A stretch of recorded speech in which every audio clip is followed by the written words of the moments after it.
Olá, gente! Tudo bom? Nós estamos aqui novamente para mais uma transmissão, nosso segundo episódio do E Agora, José, né? Esse nosso bate-papo, a ideia é ser um bate-papo bem despretensioso, um bate-papo gostoso, amigo aí, sobre esses temas aí de desenvolvimento, né?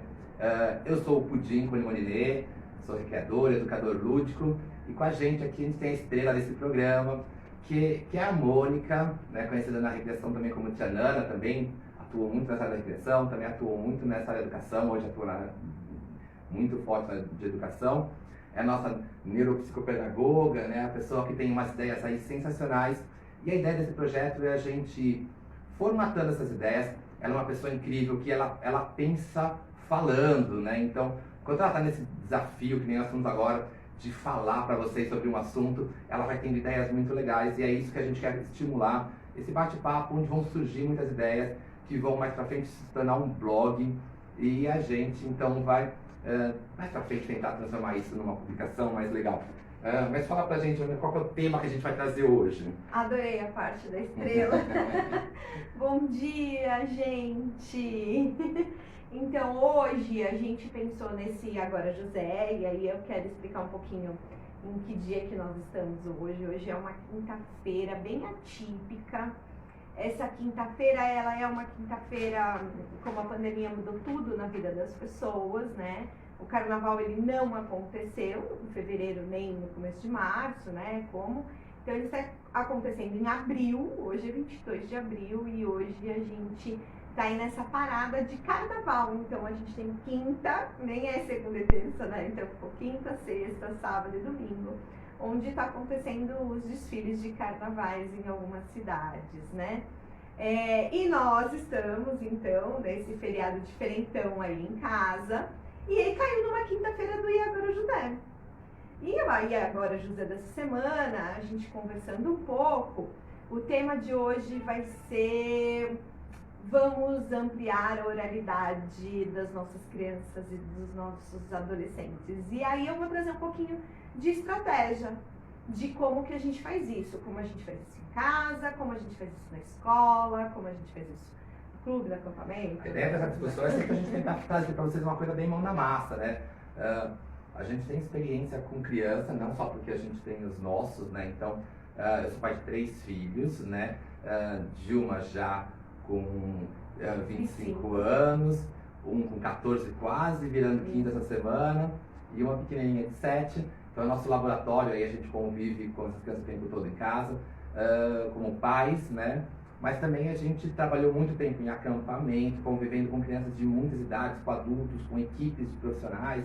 A gente tem essa experiência do dia a dia, do relacionamento, e é isso que a gente quer trazer para vocês um pouco. Para quem que esse E Agora José serve, né? Se é para você, se você é pai, se você é professor, educador, se você é recreador, animador, se você trabalha com criança, com adolescente, com adulto, dentro de uma área dinâmica, onde você precise estimular essas pessoas, né, o tempo todo, que seja você tem uma presença nutritiva para essas pessoas, né, que seja importante essa presença nutritiva, é para você. E a ideia é esse ainda pandemia, né? Então a gente não pode mais enxergar e nem usar as mesmas ferramentas que a gente estava acostumado, ou ter os mesmos parâmetros. Eu acho que agora José, ele vem disso, sabe?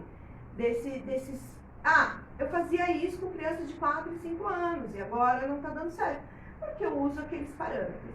Então vamos começar, né? A gente tem percebido nas escolas, conversando com os amigos, que a oralidade das crianças, elas ficaram em casa, conversando muito tempo com adulto, e a gente tinha aquela ideia de que a criança, quando conversa muito tempo com adulto, ela tem uma oralidade de adulto. Então ela vai ter um vocabulário de adulto, ela vai usar termos de adulto, ela vai fazer questionamentos de adulto. E aí a gente percebeu que foi uma quantidade pequena de criança que teve um vocabulário ampliado, que é um vocabulário de adulto, que a gente não considera um vocabulário adequado para uma criança, né?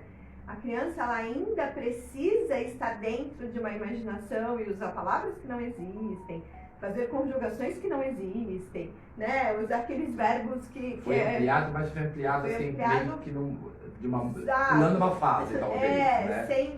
Sem a diversão de brincar com as palavras do meu idioma, né? Do idioma que eu estou acostumada. E aí a gente percebe que nós temos as crianças com um repertório muito pequeno, oral, com um discernimento de som muito longe do que é. Então, falando muito errado, fazendo pronúncias erradas. E mesmo quando a gente repete e pede para a criança repetir o som, a criança não consegue discernir esse som. Então, ela continua repetindo errado, né? O sim que vira tim, né? A tim. Você quer essa bola? Tim. Sim, tim. Sim, tim. Ó, sim, tim, né? Então, a gente percebe assim, a gente tem percebido muito forte isso em todas as crianças. Por vários motivos, né? Uma, porque quando ela ouvia o pai e a mãe, que não era o som que ela estava acostumada a falar, então aí eu vou partir um pouquinho de casa, que a gente tinha dito, né? O Pudim tem uma dicção muito difícil, e vocês percebem que ele tem uma dicção que ele fala muito rápido, e ele come as coisas, ele come as últimas palavras. Minha fono ficou maluca, uma vez ela me gravou falando, eu falo tipo um terço a mais na velocidade, perco muito o finalzinho das palavras. As nossas crianças brincam assim, vou falar que nem o pai fala, né? Então eles não pronunciam as últimas sílabas e falam super rapidinho, né? Então, as crianças que tinham os pais que dependem da dicção do pai, do vocabulário e tudo mais dessas famílias que estavam dentro de casa desses tios, conviviam com as outras pessoas de máscara. Então, o som não é um som que a gente tinha discernimento, mas tudo bem, a gente tem esse cenário agora. E aí, para sair desse cenário, eu pensei numa estratégia, e aí a gente conversou um pouco, eu e o Pudim, que eu queria falar um pouco sobre usar o objeto e ampliar palavras usando o objeto. Quando a criança é muito pequena, a gente pega uma colher e diz colher, e aí a colher serve para comer, para pegar algumas coisas, né? Então a gente diz o porquê serve aquela colher. Quando a criança tem 4 e 5 anos, 6, 7, 8, 9, 10, a criança vai aumentando, a gente já começa a trabalhar com abstrato, né? A gente já começa a dizer coisas, mas não mostrar mais os objetos. Então, a dica de hoje é, mesmo com as crianças de 4, 5, 6, 7 anos, pegue o objeto, né? Um objeto que ela não tenha muito conhecimento, né? Então, se eu vou pegar um brinquedo que é um cubo mágico, então o cubo mágico, ele tem pontas, então estou trabalhando com as pontas, né? Ele tem linhas nas laterais, então eu falo assim que esse é um brinquedo e desse brinquedo ele monta, ele desmonta, então ele tem linhas laterais, ele tem pontas, ele tem uma sequência, né? Eu posso virar da direita para a esquerda, da esquerda para a direita. Então, dentro de um único objeto, que aí eu citei o cubo mágico, mas a gente pode trabalhar com várias outras coisas, eu estou ampliando o vocabulário desta criança. E eu posso fazer isso durante o brincar natural da criança. Ela tá lá no tanque de areia. Eu tenho peneira de areia, eu tenho rastelo. E a peneira tem furo. Tenho pazinha, tem um monte de termos ali legais. Eu não vou usar só a peneira, que essa desculpa. Eu não vou usar só a peneira, né? Eu tenho peneira, ok. Eu tenho rastelo, ok. Então a peneira tem furos, né? Nesse furo passa o quê? Areia, passa água. Então eu estou ampliando com um único objeto. Então eu pego um objeto, vou ampliando e vou trabalhando essa repetição desse som, né? Que eu acho que agora é importante. Temos recorrido muito a fono, que eu acho que é importante nesse momento, principalmente para as crianças que não têm discernimento de som, estão com muita troca de som, tá trocando, né, o som. Eu, para quem não sabe, eu tenho distúrbio do processamento auditivo, então eu nem sempre processo o som da maneira com que ele é pronunciado, né? Então eu tive que fazer uns treinos, né? Na nossa família tem isso, não tem tempo. Então são coisas diferentes. Então tem coisas que é fono mesmo que vai cuidar. Mas mesmo quando é fono, se você for pensar em fono, essa criança ela vai uma vez por semana na fono. uma vez. Então, foi uma vez, 1 hora. Né? E aí a professora, lá no trabalho dela, como que ela está trabalhando com essa ampliação, né? Como que é essa ampliação coletiva, essa ampliação individual, em que horas ela está trabalhando com essa ampliação individual, ela só está nomeando os objetos ou ela está ampliando os objetos. Então, essa é uma coisa que eu queria falar. A outra coisa, sobre as crianças um pouquinho maiores, né? Sobre essas crianças que já se viram, né? A gente tem as crianças que se viram, né? Que são as crianças de 8, 9, 10, 11, 12. Também estão com um vocabulário muito restrito, né? Também estão cometendo erros de significado de vocabulário.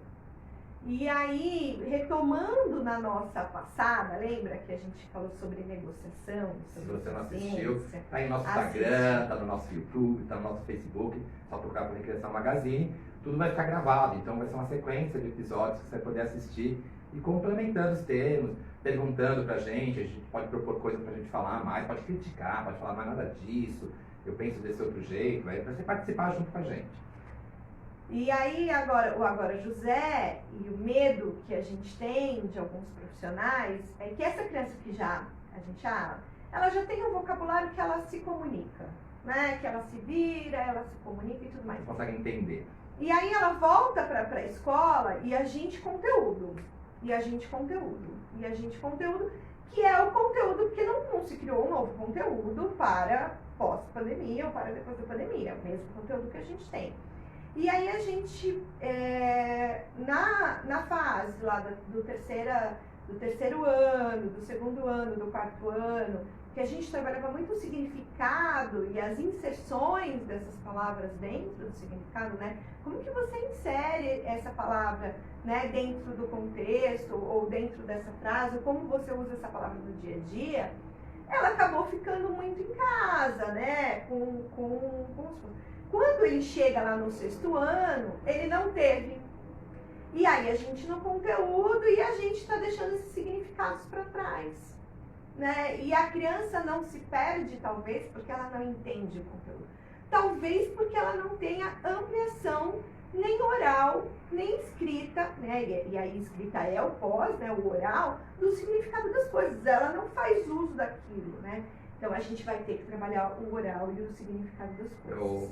Uma das minhas formações, essa parte de linguagem, né? Essa parte de letras, e eu tive a oportunidade de, na faculdade, desenvolver um trabalho e estudar alguns autores muito legais, que eu sempre gosto muito de citar isso, que eles citam que a escrita e a leitura não são coisas inerentes ao ser humano. Tá? Existem comunidades inteiras, existem sociedades inteiras, existem povos que viveram anos sem a escrita, sem a leitura. O falar e o ouvir, compreender a fala, são inerentes ao ser humano. Né? Por anos e anos, as pessoas transmitiram as coisas de pai para filho, os mestres da comunidade transmitiam para os outros, e essa formação acontecia oralmente, né, de pessoa para pessoa, e isso ia se multiplicando. Daí a gente estava conversando um pouco antes até sobre isso, né, das pessoas que falam, mas não conversam, né? A importância desse exercício do conversar, né? A gente que é da área de acampamento, a gente sempre trabalhou com essa relação das crianças, a gente sente muito hoje, desde os pequenininhos, né? O uso excessivo de tela e essa presença do mundo individual, né? A gente percebe que esse processo de distanciamento social que a pandemia propôs aumentou essa individualização das pessoas, né? Então, hoje você tem numa casa com 5 pessoas, um assistindo um filme num celular, outro assistindo um outro filme numa TV, o outro jogando um jogo num outro aparelho pequeno. Que horas que a gente vai conversar sobre o que a gente assistiu, e né? E não tem essa troca, né? Antigamente as pessoas sentavam na mesa, ou sentavam ao redor da mesa, ou sentavam na frente da televisão, que seja, mesmo ainda nas telas, mas assistindo o mesmo programa e conversavam sobre aquilo, tinha essa discussão.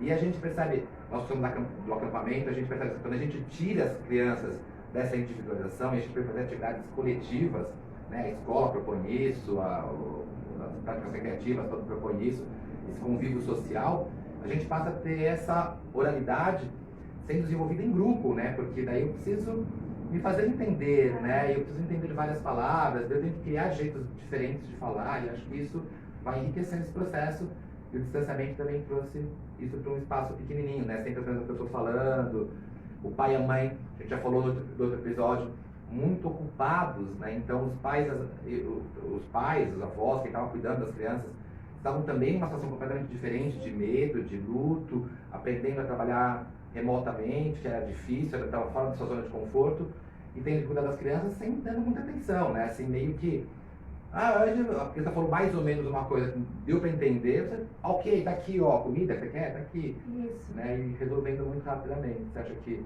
a parte social implica muito, comprometeu muito essa questão da fala?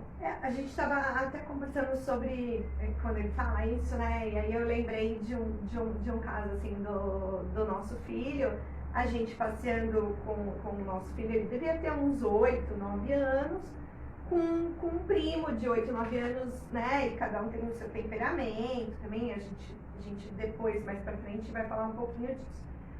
E aí, Pedroca conviveu numa casa que se conversa muito, né? Tem horas que a gente não conversa, tá? Tem horas que a gente fala, né? A gente só fala. E aí existe uma diferença de fala e conversa. E que pode ser assunto para uma próxima, o E Agora José. Sim. Né? Se quiserem falar aí, a gente quer falar mais sobre isso. Essa fala e essa conversa, né? Mas eu me lembro assim, eles estarem na frente, Bianca nem era nascida ainda, e a gente atrás, e ele diz assim pro amigo, pro primo, a gente precisa conversar. Conversa é assim, ó. Eu falo uma coisa, aí você responde e faz uma pergunta. Você não pode só responder, porque se você só responder o que eu falei, não é uma conversa. Aí você faz uma pergunta, aí eu respondo a sua pergunta e faço outra pergunta. E aí a gente conversa. E aí ele olhou pra cara assim, do Pedro e fez, tá, eu vou tentar, né?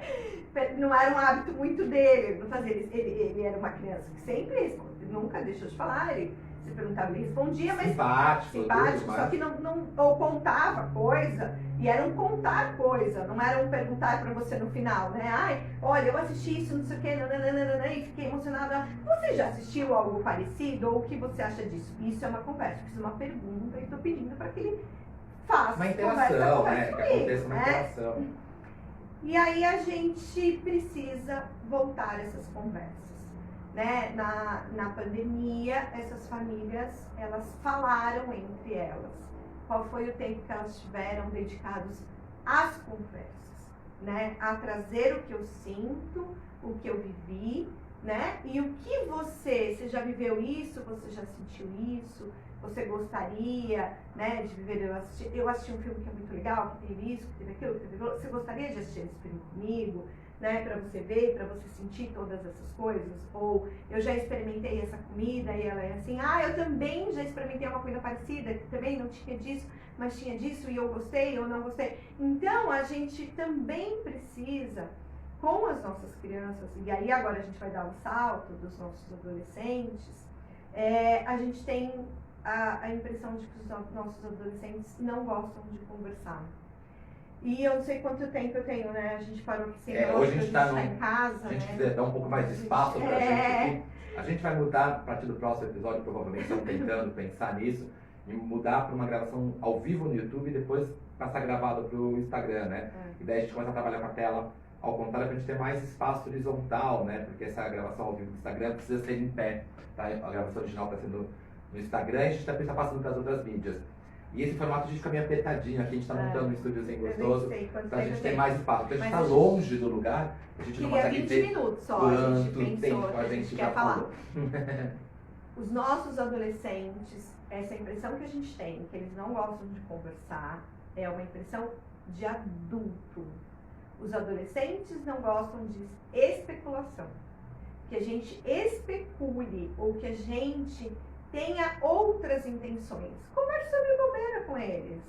Meu filho fala pra mim, ai mãe, como você é boba. Eu acho que é a frase que ele mais gosta de usar, assim, né? Eu vou falando de uma coisa muito boba, e aí ele vem falando, quando ele percebe, estamos nós dois falando bobeiras mil, assim, né? E bobeiras sobre todos os assuntos, sobre comida, sobre jogar futebol, sobre uma piada, sobre uma música. E aí eu brinco de ficar traduzindo aquela música e eu conto história, olha, esse cara ele compôs essa música porque naquele momento ele estava vivendo isso, aquilo outro, nananã, e aí eu vou contando coisas que eu não tenho ideia se era verdade ou se era mentira, e ele ri, e aí ele fala, e se tivesse acontecido isso? E se essa história não fosse essa? Se essa história fosse outra história e tal, não sei o quê. Quando a gente termina rindo e a gente conversou sobre uma história que a gente inventou, sobre uma música que ele estava ouvindo e tal, e ele fala, ai mãe, como você é boba, né? E esse momento é importante, né? Porque isso em todas as idades, mas se intensifica muito no adolescente, essa questão do julgamento, do certo e do errado, do que eu sei, do que eu não sei, né? Você sabe mais que eu, você sabe menos. Esse medo do julgamento, né? Quando a gente parte de um papo que é mais livre, mais descontraído, que não tem tanto julgamento, parece que eles têm uma possibilidade maior de se abrir, de se expor, de falar coisas bobas também. E de repente no meio das coisas bobas surgem coisas sérias que iniciam conversas, né, legais. Exato, o Pudim tem esse assim, ele sempre, eu queria falar com o pai sobre tal assunto, principalmente ou coisa que ele sobre que envolva política ou o posicionamento que ele quer ter, né? Você acha que esse meu posicionamento é certo? E aí ele vem e a gente vai conversando sobre o que a gente acha, sobre o que a gente não acha, né? Sobre as coisas. Mas o adolescente, ele precisa que você não especule para abrir uma conversa, ou que não seja limitado só a cobrança sobre a vida dele, né? Eu tô na escola, como que você tá na escola? E aí, o que ele vai te responder, todo adolescente? Bem. Ou, e aí, foi legal hoje? Foi normal. Mas teve algumas coisas diferentes? Não. Teve aula de história? Acho que não foi hoje. Ou teve, né? Então, não é por este lado que você tem que estabelecer uma conversa com o seu adolescente. Vamos propor umas coisas práticas, né? Eu sou tendencioso, né? Pra mim é sempre complicado porque eu sou cara do jogo, né? Da brincadeira, de tudo. Então, começando pelo adolescente que a gente tá agora, uma prática que a gente tem em casa, vou pegar você na sua casa. É dos jogos de tabuleiro, não sei se você já brincou disso, pôr um jogo na mesa lá e começar a jogar um jogo, que pode ser desde um banco imobiliário, que é um jogo antigo, tradicional, todo mundo jogou uma vez na vida, como detetive, como Resistance que a gente joga agora, como Pandemia, Pandemic, são jogos novos aí, de novas produções de jogos aí, esses jogos de tabuleiro novos aí. Então até tem nome agora, chama board game, nem chama mais jogo de tabuleiro para mostrar que é uma outra. Que é a linguagem perto deles, né? Uma outra versão do negócio, chama board games agora, tem lojas bem legais que você pode comprar. Você compra um jogo e começa a jogar, porque o jogo propõe situações que você tem que conversar. Sim. Puxa, mas você podia ter escondido essa carta, você podia ter feito isso. E daí começa a cair em outras questões. Mas isso é certo? E se eu não for honesto, tudo bem? No jogo pode, mas e fora do jogo? E é natural que começa a surgir algumas conversas, alguns bate-papos. Nos menores, né, a gente vê para nossa, a gente tem uma de 7 também, a nossa pequena, e a gente vê muito forte isso no mundo da recreação, dos acampamentos. Quando a gente faz um jogo, que seja qualquer jogo, pode ser um pega-pega, pode ser um esconde-esconde, pensando nesses tradicionais, como pode ser uma caça ao tesouro, pode ser o jogo do Harry Potter, não sei o que, pode ser um jogo super elaborado, um grande jogo. O que a gente percebe é que, além do jogo que está acontecendo uma interação entre essas crianças. Sim. Que é sensacional, porque eles vão falar sobre o que estão sentindo, é um momento onde eles podem soltar essas emoções. Então, vamos pensar lá nos pequenininhos. Eu falei do tanque de areia, né? Agora a gente já está indo pro jogo e a gente para a prática, né? do jogo. E aí ele vai trazer informações que de repente eu gostaria que a gente tivesse um outro tema. A gente pode chegar no próximo. Só para fechar, tá? Quando a gente vai para os pequenininhos, a gente vai para o tanque de areia, quando a gente brinca ali com a criança, eu posso deixar o brincar livre, totalmente livre, só supervisionado. Sim. Ou eu posso estar lá também conversando, estimulando, e às vezes com os pequenininhos é difícil que a interação aconteça entre um e outro, porque é um momento muito individual, a gente vai depois, mais pra frente, pode falar sobre as fases da criança, que tem essa criança que ainda é muito focada, né, o egocentrismo ainda é muito presente na personalidade, no desenvolvimento da criança, no momento da criança, mas também acontece nessa interação e a negociação, e a gente quer falar sobre negociação de tempo, negociação de objetos, negociação... A gente quer falar sobre desenvolvimento físico, né, que a gente está pensando em falar. Hoje a gente falou um pouco sobre o oral, mas a gente quer falar sobre o social, sobre o afetivo. Então, fala pra gente o que você quer escutar aqui. Fala pra gente o que você precisa para você, na sua prática como pai e como mãe. A gente está aqui como pai e mãe, falando um pouco para pais e mães que precisam entender mais sobre o desenvolvimento dos seus filhos, como acontece, né? A gente fala que criança não vem com manual. Sim. Então é difícil, às vezes, pra gente, nós somos educadores, formados nessa área, pra gente é difícil. Para quem não é, deve ser muito mais difícil, se bem que santo de casa não faz milagre, né? Não, né? Mãe, a educação que eu faço com as crianças fora da minha casa é diferente da minha, tem uma tendência afetiva que é mais complicada. Mas a gente quer trazer um monte de elementos para eles sobre isso, né? Sobre o viver em grupo, sobre o viver dentro da escola. Se você é professor, educador, você quer entender melhor como lidar com esses conflitos, esses problemas e com essa nova realidade, né? A gente falou no último episódio que a gente tem uma grande oportunidade agora de começar meio que de novo, né? Sim. A gente não quer voltar ao como era em 2019. A gente parou o mundo, talvez para a gente refletir e pensar numa nova forma de se comunicar, de se relacionar, de viver, de educar, de crescer, né? Talvez a gente esteja aí justamente no momento ótimo para a gente construir um mundo diferente, com novas propostas, novas perspectivas, novas metas. Eu só queria, antes de você fechar, porque você está caminhando para fechar, falar um pouquinho com o professor ou com a pessoa que trabalha com o adolescente. Não tenha medo de conversar com o adolescente. Quando você percebe, assim, né, os adolescentes falam, o professor que é o mais legal é aquele que conversa, é aquele que expõe as opiniões sem julgamento, aquele que está aberto a ouvir o outro e a contribuir com o outro, né? Que é diferente da vida adulta. Quando você tem uma vida adulta, você tem uma relação do que eu quero, do que eu não quero, de que eu quero. Mas o professor do adolescente, ele precisa ser um personagem. E aí ele precisa ser um personagem dentro daquele ideal que ele quer mostrar para esse futuro melhor. Mas converse com o seu aluno. Converse.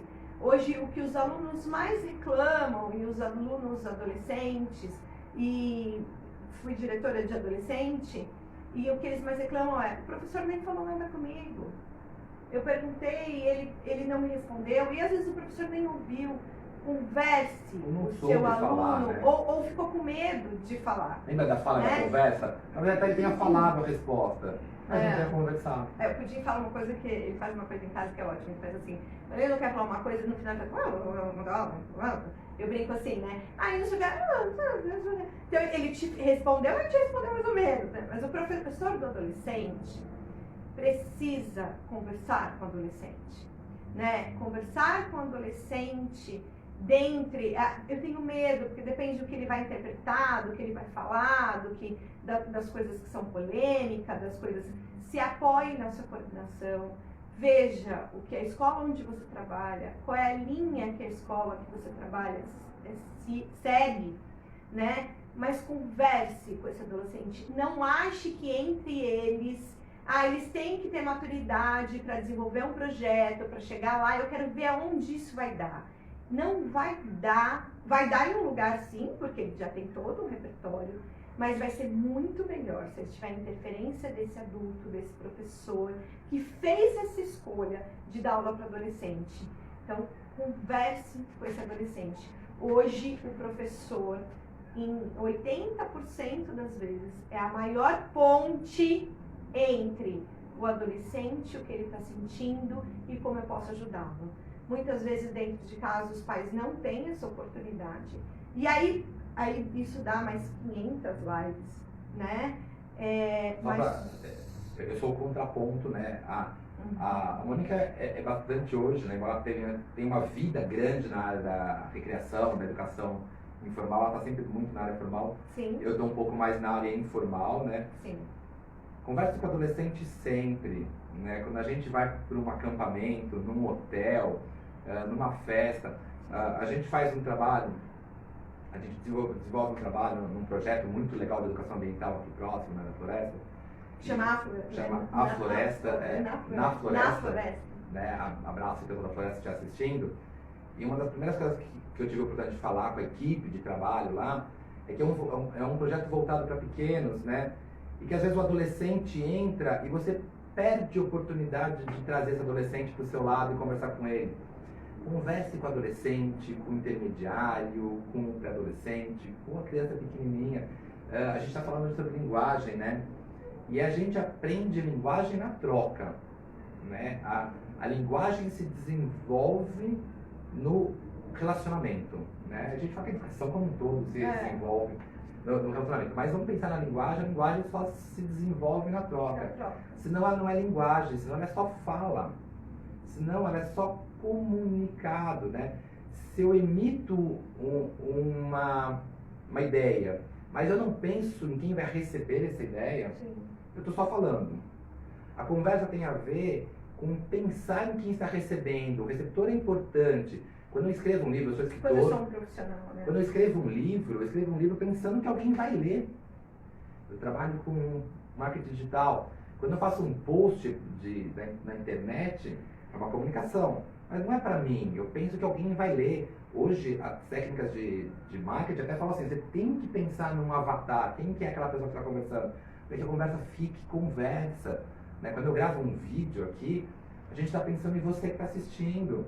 A gente não está gravando para o celular, a gente não está gravando para uma câmera, a gente está gravando para uma pessoa. A gente sabe que tem gente aí do outro lado ouvindo a gente quer falar com gente, né? Então isso é conversa, isso que a gente quer que você participe, quer que você escute só, não é uma palestra. Perfeito. A gente quer que você converse com a gente, escreve suas aflições, escreve o que você estudou, o que você sabe, escreve o que você tem medo. Vamos trocar. A ideia desse projeto é troca. O Pudim disse uma coisa que eu achei que ele fosse chegar lá, né? Na floresta, quando a gente foi convidado para conhecer e tudo mais, e aí a gente tem a coordenadora da floresta, é muito nossa amiga, e ela falou, e aí? E aí ele disse assim, olha, você tinha um grupo que tinha um adolescente, uma criança de 8 anos e uma de 4. E aí a impressão que a gente tem é que se a gente não falar direto para a criança de 4 anos, a gente vai perder, porque ela vai se dispersar e não sei o quê. E aí a gente depois tem que falar com o de 7 anos, depois a gente fala para o adolescente porque ele espera, porque ele é maior. E aí o Pudim disse, não, é o contrário, porque a criança menor gosta muito de ouvir o que está sendo falado para o primo, para o irmão mais velho. É como se ela fizesse espelho, parte né? desse espelho. Então comece falando para o adolescente. Traga o adolescente para você, né? Comece falando para o adolescente, depois vai trazendo que o adolescente vai estar junto com você. Então aí você vai ganhar todos eles, porque lá eles trabalham com essa coisa dessa família indo, né? E todo mundo junto, então você tem todas as idades e tudo mais.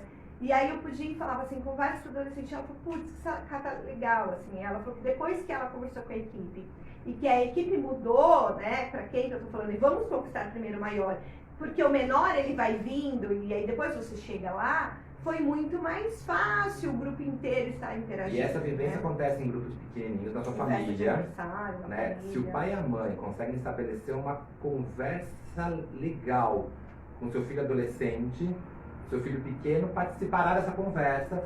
E aos poucos você vai adaptando a linguagem para que ele possa participar mais intensamente da conversa, mas ele já se cativou, ele se interessou pela conversa porque o grande estava interessado. E a gente tem que pensar no nosso cérebro reptiliano, a gente tem que pensar nos nossos instintos, né? Nossos instintos ainda são de matilha, vamos brincar um pouquinho aí para nossos cães e nossos lobos. A gente tem isso, né, de seguir os mais velhos, de que tem uma experiência maior, a gente tem isso de entender o que está acontecendo lá na frente. Aqui, se o mais velho está fazendo, talvez isso seja seguro, né? A gente trabalhou muito tempo em acampamento E em grupos de 100, 200 pessoas, isso também acontece. Sim. A gente ganha o grupo, eu estou fazendo um acampamento de 6 a 17 anos. Se o grupo de 17 anos começar a brincar, se soltar, se jogar ali dentro daquela vivência, o de 10 anos se joga junto. Feliz. E o de 5 se joga Pode junto. não tá entendendo nada, mas tá feliz lá também. E a partir do ponto que você conquistou essa participação, esse envolvimento, eu vou adaptando a linguagem para os menores. Lembra que a gente falou sobre comunicação hoje. Sim. Comunicação com adulto é uma coisa, comunicação com 17 anos é outra coisa, comunicação com 12 anos é outra coisa, comunicação com 6 é outra, com 3 é outra. A gente tem que pensar que existem posições corporais, ritmo, tom de fala, olhar, escolha das palavras, tudo é diferente. Então eu vou focar todo o meu exercício de comunicação para os mais velhos daquele grupo e eu vou trazendo para os mais novos até que eu conquisto todo o grupo. E logo a gente tem lá uma família inteira conversando, com o avô conversando, com o neto de 5 anos conversando, com o neto de 12 anos conversando, porque a gente estabeleceu o rapport, vamos fazer primeiro, tá? Eu estou enfrentando esses temas, tá? A gente estabeleceu a conexão entre todos eles, todos se conectaram naquela conversa e depois a conversa flui com as linguagens adequadas. Vamos fechar o Vamos, a gente entra num outro assunto aí. E agora, José? Então E agora, José de hoje vamos repertoriar essas nossas crianças. Vamos repertoriar com objetos. Vamos repertoriar essas nossas crianças dando um passo para trás. Não achando que eles já deveriam estar com aquela oralidade desenvolvida, com aquela postura desenvolvida. Vamos repertoriar os nossos maiorzinhos, falando sobre o significado de coisas. E vamos ensinar os nossos maiorzinhos a conversarem. Vamos conversar com os nossos adolescentes. Então vamos repertoriar. Vamos aumentar a discussão. Eu não sei o tempo mesmo que a gente vai só falando. Acho que a gente já explodiu. Uma das minhas formações é educação física, né? Minha primeira formação é educação física. E eu sempre falo assim, que em tudo na nossa vida é que nem... É fácil explicar no músculo, né? Quando eu vou para uma academia e eu tenho um músculo bem fraquinho, eu estou começando, nunca fiz exercício, eu tenho que fazer exercício com 1 quilo. Depois, se eu fizer bastante exercício com 1 quilo, eu posso fazer com 2. Só minha professora com já tem 5, coisa com 2. com 10 quilos. E eu vou fazendo o exercício ideal para que eu tenha um desenvolvimento muscular. Né? Então, eu vou tendo um desenvolvimento muscular. Chega uma hora que eu faço 50 repetições com 10 quilos com facilidade porque o meu corpo se desenvolveu. A fala é igualzinho, tá? Não dá para começar a desenvolver a oralidade com 10 quilos. Eu tenho que desenvolver a oralidade com 1 quilo. Depois eu para 2, para 3 estímulos. Já dizia o nosso grande amigo Bigode. Eles têm que ser mais um estímulo, mais um. Eu tenho que entender onde está a oralidade dessa criança, neste exato momento, para poder dar um passinho a mais. Né? Então não adianta eu querer que ela faça um discurso se ela ainda não consegue explorar um objeto e as várias, né, que é o que ela está propondo. Então eu pego uma coisa e vou explorando, eu vou ampliando. Uma hora eu faço isso com muitas coisas, daqui a pouco eu faço isso com um jeito mais abstrato, daqui a pouco eu faço sem ver o objeto. E isso é uma crescente. A gente só tem que pensar que, se eu quero que a criança pule, vou fazer aqui no fundo branco, deste andar para este andar, talvez ela não consiga pular direto. Mas se eu puser uma escadinha aqui no meio, degrau por degrau, ela consegue chegar onde eu quero que ela chegue. Eu só preciso identificar onde ela está no começo, né? Onde ela está agora. Né? Então, seja lá, nas suas crianças, na festa infantil, no hotel, no acampamento, na escola, na sua casa. Onde seu filho está agora? Né? Quais são os próximos passos que ele precisa para chegar onde você gostaria que ele estivesse? Não compara com o amigo, com o primo, com a criança da outra escola. Tem dúvida? Manda pra gente. Tá bom? Então tá, gente. Foi uma delícia conversar com vocês. Que bom que vocês estão aí assistindo a gente. Sexta, sábado, domingo. E até a próxima quinta-feira, às 10 da manhã, no E Agora? E agora, José. E agora, coisas José. mudaram.